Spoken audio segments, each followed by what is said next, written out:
মেয়েটা কে ঋষভ? আমার কলেজের স্টুডেন্ট, মাথা মুন্ডু কিচ্ছু বুঝতে পারছি না। শোনো না, প্রশান্ত একটা লয়ারের রেফারেন্স দেবে। কিন্তু তোমাকে আজকে জানা এখানে থাকতে হবে। তুমি প্রশান্তর কাছ থেকে নাম্বারটা নিয়ে এখান থেকে কি একবার দেখা করো। আমাকে ফাঁসানো হচ্ছে, বিশ্বাস করো আমাকে। আমার এতদিনের অর্জন করা সবকিছু। হ্যালো মাম্মা। সোনা বলছি যে আমার রাতে একটু ফিরতে দেরি হবে। হ্যাঁ, তুমি মাম্মা, একটা কথা জিজ্ঞেস করবো? করো সোনা। মাম্মা, গেট মানে কি?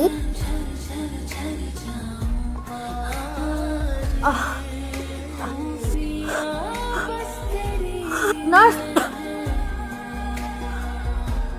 Doctor, doctor. বুঝলাম। মিসেস গঙ্গোপাধ্যায়, এবার আপনাকে কয়েকটা প্রশ্ন করতে হবে। আচ্ছা, আপনার বিয়ে হয়েছে কত বছর হলো? 7 বছর। সন্তান? একজন মেয়ে, ঋষভ গঙ্গোপাধ্যায়ের এক্সাক্ট পজিশন কি? Associate professor.